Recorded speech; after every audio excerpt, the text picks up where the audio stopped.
Françaises, Français, mes chers compatriotes, je m'adresse à vous ce soir en raison de la situation internationale et de ses conséquences pour notre pays et pour l'Europe. Quelles conséquences il y aura? Et cela après plusieurs semaines d'action diplomatique. Vous êtes en effet, je le sais, légitimement inquiet devant les événements historiques en cours qui C'est sûr qu'on est inquiet. On ne veut pas prendre une tête nucléaire de la part de Poutine. bouleversent l'ordre mondial.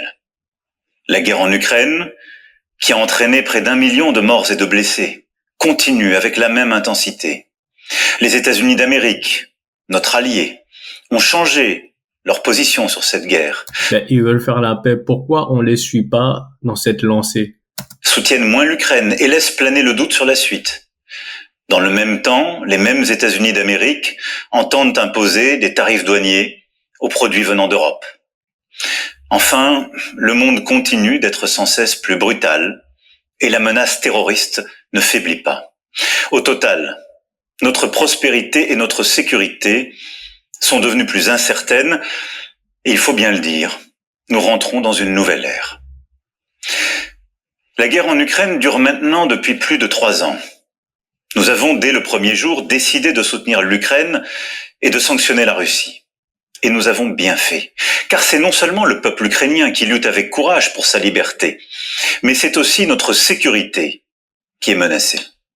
En effet, si un pays peut envahir impunément son voisin en Europe, alors personne ne peut plus être sûr de rien, et c'est la loi du plus fort qui s'applique, et la paix ne peut plus être garantie sur notre continent même. L'histoire nous l'a enseigné. Au-delà de l'Ukraine, la menace russe est là et touche les pays d'Europe, nous touche. La Russie a déjà fait du conflit ukrainien un conflit mondial. Elle a mobilisé sur notre continent des soldats nord-coréens, des équipements iraniens. Mais par contre, quand il y a un attentat en France, c'est pas un Russe qui se fait exploser. Donc, je ne vois pas où est le conflit. Tout en aidant ces pays à s'armer davantage.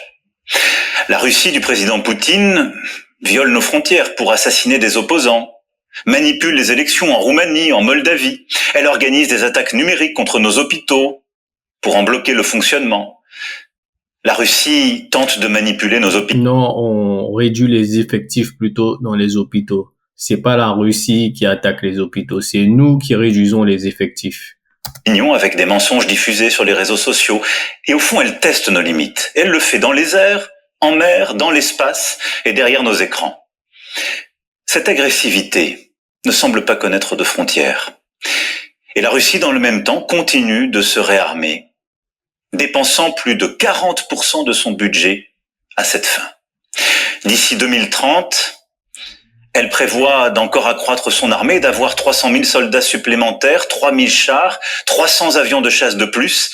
Qui peut donc croire, dans ce contexte, que la Russie d'aujourd'hui s'arrêtera à l'Ukraine? La Russie est devenue, au moment où je vous parle et pour les années à venir, une menace pour la France et pour l'Europe. Je le regrette très profondément. Et je suis convaincu qu'à long terme, la paix se fera sur notre continent avec une Russie redevenue apaisée et pacifique. Mais la situation que je vous décris est celle-là et nous devons faire avec. Alors face à ce monde de danger, rester spectateur serait une folie. Il s'agit, sans plus tarder, de prendre des décisions pour l'Ukraine, pour la sécurité des Français, pour la sécurité des Européens. Pour l'Ukraine d'abord. Toutes les initiatives qui aident à la paix vont dans le bon sens et je veux ce soir les saluer. Nous devons continuer d'aider les Ukrainiens à résister, jusqu'à ce qu'ils puissent négocier avec la Russie une paix solide pour eux-mêmes et pour... Oui, mais à force, il y aura plus d'Ukrainiens. Il y a déjà eu 1 million de morts. C'est pas assez déjà?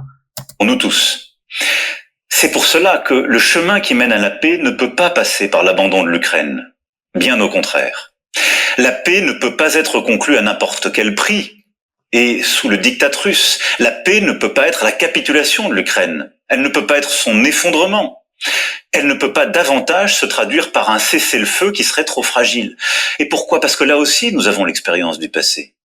Nous ne pouvons pas oublier que la Russie a commencé d'envahir l'Ukraine dès 2014 et que nous avons alors négocié un cessez-le-feu à Minsk.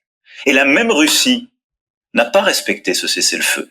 Et nous n'avons pas été capables de maintenir les équilibres faute de garanties solides. Aujourd'hui, on ne peut plus croire la Russie sur parole. L'Ukraine a droit à la paix et la sécurité pour elle-même, et c'est notre intérêt, et c'est l'intérêt de la sécurité du continent européen. Oui, mais l'Ukraine ne fait pas partie de l'Union européenne, justement. Mêlons-nous de nos affaires. C'est en ce sens que nous travaillons avec nos amis britanniques, allemands et plusieurs autres pays européens. C'est pourquoi vous m'avez vu ces dernières semaines rassembler plusieurs d'entre eux à Paris, aller les retrouver il y a quelques jours à Londres pour consolider les engagements qui sont nécessaires à l'Ukraine. Une fois la paix signée, pour que l'Ukraine ne soit pas à nouveau envahie par la Russie, il nous faut le préparer. Cela passera à coup sûr par un soutien à l'armée ukrainienne dans la durée. Cela passera aussi peut-être par le déploiement de forces européennes. Celles-ci n'iraient pas se battre aujourd'hui. Elles n'iraient pas se battre sur la ligne de front, mais elles seraient là, au contraire, une fois la paix signée, pour en garantir le plein respect. Dès la semaine prochaine, nous réunirons à Paris les chefs d'état-major des pays qui souhaitent prendre leurs responsabilités à cet égard. C'est ainsi un plan pour une paix solide, durable, vérifiable, que nous avons préparé avec les Ukrainiens et plusieurs autres partenaires européens, et que j'ai été défendre aux États-Unis il y a 15 jours, et à travers l'Europe. Et je veux croire que les États-Unis resteront à nos côtés. Mais il nous faut être prêts si tel n'était pas le cas. Que la paix en Ukraine soit acquise rapidement ou non, les États européens doivent, compte tenu de la menace russe que je viens de vous décrire, être capables de mieux se défendre et de dissuader toute nouvelle agression. Oui, quoi qu'il advienne, il nous faut nous équiper davantage, hausser notre position de défense, et cela pour la paix même, pour dissuader. À ce titre, nous restons attachés à l'OTAN et à notre partenariat avec les États-Unis d'Amérique. Mais il nous faut faire plus, renforcer notre indépendance en matière de défense et de sécurité. L'avenir de l'Europe n'a pas à être tranché à Washington ou à Moscou. Et oui, la menace revient à l'Est. Et l'innocence, en quelque sorte, des 30 dernières années depuis la chute du mur de Berlin est désormais révolue. À Bruxelles demain, lors du Conseil extraordinaire qui réunira les 27 chefs d'État et de gouvernement avec la Commission et le président du Conseil, nous franchirons des pas décisifs. Plusieurs décisions seront prises que la France proposait depuis plusieurs années. Les États membres pourront accroître leurs dépenses militaires sans que cela soit pris en compte dans leur déficit. Des financements communs massifs seront décidés pour acheter et produire sur le sol européen des munitions, des chars, On va relancer l'économie alors. des armes, des équipements parmi les plus innovants. J'ai demandé au gouvernement d'être mobilisé pour que d'une part cela renforce nos armées le plus rapidement possible et d'autre part que cela accélère la réindustrialisation dans toutes nos régions. Et je réunirai avec les ministres compétents les industriels du secteur dans les prochains jours. L'Europe de la défense, que nous défendons depuis 8 ans, devient donc une réalité. Cela veut dire des pays européens davantage prêts à se défendre et à se protéger, qui produisent ensemble les équipements dont ils ont besoin sur leur sol, qui sont prêts à davantage coopérer, à réduire leur dépendance à l'égard du reste du monde. Et c'est une bonne chose. L'Allemagne, la Pologne, le Danemark, les États baltes et nombre de nos partenaires ont annoncé des efforts inédits en matière de dépenses militaires. Alors, de ce temps de l'action qui s'ouvre enfin, la France a un statut particulier. Nous avons l'armée la plus efficace d'Europe. Et grâce au choix fait par nos aînés après la Deuxième Guerre mondiale, nous sommes dotés de capacités de dissuasion nucléaire. Ceci nous protège beaucoup plus que nombre de nos voisins. Et de plus, nous n'avons pas attendu l'invasion de l'Ukraine pour faire le constat d'un monde inquiétant, et à travers les 2 lois de programmation militaire que j'ai décidées et que les parlements successifs ont votées, nous aurons doublé le budget de nos armées en presque 10 ans. Mais compte tenu de l'évolution des menaces, de cette accélération que je viens de décrire, nous aurons à faire de nouveaux choix budgétaires et des investissements supplémentaires qui sont désormais devenus indispensables. J'ai demandé au gouvernement d'y travailler le plus vite possible. Ce seront de nouveaux investissements qui exigent de mobiliser des financements privés, mais aussi des financements publics, sans que les impôts ne soient augmentés. Pour cela, il faudra des réformes, des choix, du courage. Notre dissuasion nucléaire nous protège. Elle est complète, souveraine, française de bout en bout.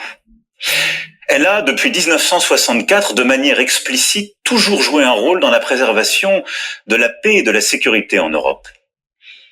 Mais répondant à l'appel historique du futur chancelier allemand, j'ai décidé d'ouvrir le débat stratégique sur la protection par notre dissuasion de nos alliés du continent européen. Quoi qu'il arrive, la décision a toujours été et restera entre les mains du président de la République, chef des armées.